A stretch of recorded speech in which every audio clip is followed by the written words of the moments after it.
Não conseguem suportar essa tensão que está sendo acumulada e toda essa energia é liberada de maneira abrupta. É como se você fosse, né, eu sempre uso o exemplo de uma régua, onde você vai apertando, apertando, até o momento que essa régua quebra. Ela não suporta a força que você colocou. Lizzie e Samara, que moram na cidade de Chiang Mai, no norte da Tailândia, sentiram os tremores do terremoto em Myanmar, país vizinho, e acompanham de perto as consequências desse desastre. Eu lembro que meu coração disparou assim, muito rápido, disparou e eu não conseguia acalmar. O terremoto destruiu as estradas, destruiu muitos aeroportos, o que dificulta a chegada de ajuda humanitária. E eles estavam falando que eles estão com medo da água estar contaminada, porque o sistema de saneamento básico foi destruído. As pessoas estão dormindo, como vocês devem estar sabendo, né? Nas ruas. Vivemos em cima de uma bomba relógio.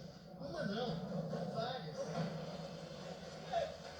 Quem estiver perto do epicentro, né, não tem muito como ser avisado, né? E pode sofrer as consequências desse tremor. A ciência já desenvolveu várias tecnologias para conhecer e entender melhor esse fenômeno tão devastador. O problema é que todos esses dados só aparecem depois que o terremoto já aconteceu. Além disso, não é possível prever com precisão quando e qual será o potencial destruidor do próximo terremoto. A gente está falando de grandes extensões, né, que estão no substrato da Terra, muito profundo. O maior furo que o ser humano já conseguiu fazer no planeta teve 13 quilômetros, que não é nada. Mas as estimativas alertam: o mundo vai sofrer com mega terremotos nos próximos anos.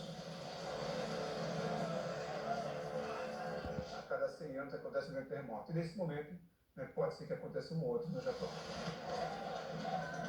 Em 2011, o terremoto de magnitude 9 causou um tsunami que invadiu parte do Japão e matou mais de 15 mil pessoas. Despreparado, né, as ondas subiram acima das proteções, né, e acabaram atingindo a usina nuclear. Em um futuro próximo, especialistas apontam que um novo abalo sísmico, também de magnitude 9, deve causar o colapso de centenas de edifícios e matar até 300 mil pessoas. É próximo do litoral do Japão, né? Provavelmente teríamos aí um tsunami também, né? As estimativas algo acima de 20, 25 metros de altura do tsunami. No Japão, a repórter Silvia Kikuchi entrou em um simulador que mostra a força desse tipo de abalo. Uau!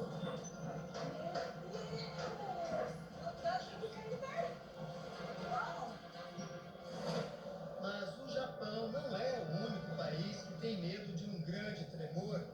Na costa oeste dos Estados Unidos, milhões de americanos aguardam o de Big One, ou o Grande, terremoto como nunca antes visto.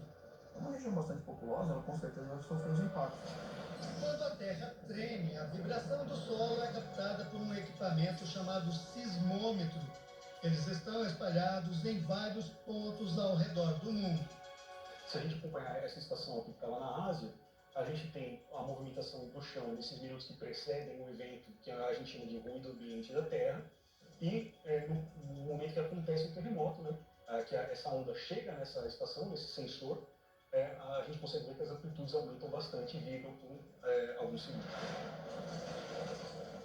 A magnitude dos terremotos é classificada a partir da chamada escala Richter, que vai de 0 até o infinito.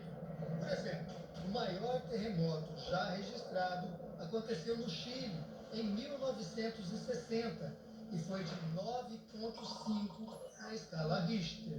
Os terremotos eles são muitas vezes medidos pela sua magnitude e pelo nível de dano que ele causa.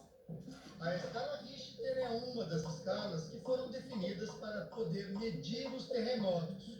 A escala de magnitude, né, então de Richter, serve para a gente comparar os terremotos e dar uma ordem de grandeza para ele. Quanto mais movimentar o chão, mais alto vai ser a escala. Apesar de existirem teorias de que o aquecimento global e o derretimento de gelo estariam afetando as profundezas da Terra e aumentando o número de terremotos, nenhum estudo ainda foi conclusivo.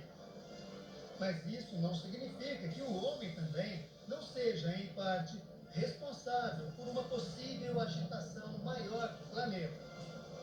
Existem também terremotos que são desencadeados ou chamados terremotos induzidos.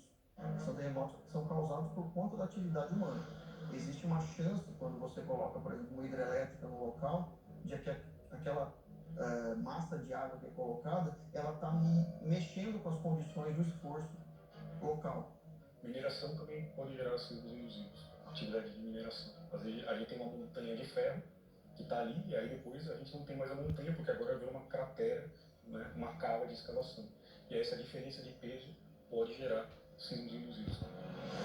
O Brasil também enfrenta os terremotos. Uma das coisas que a gente sempre ouve, né, no Brasil, que é o Brasil não tem terremotos. O Brasil tem terremotos. A diferença é que os nossos terremotos não são de magnitudes muito grandes. Recentemente, a cidade baiana de Jacobina, com 82 mil habitantes, registrou um tremor de magnitude 1,5. Mas os especialistas alertam que o país não está preparado para encarar um terremoto de maiores proporções. Nós seríamos muito destruídos, né? Porque os prédios aqui são feitos para as condições brasileiras, né? Para aquilo que a gente tem aqui, né? O maior sismo que já aconteceu no Brasil teve uma magnitude de 6,2, aconteceu em 1955, numa cidade chamada Porto dos Gaúchos, no Mato Grosso.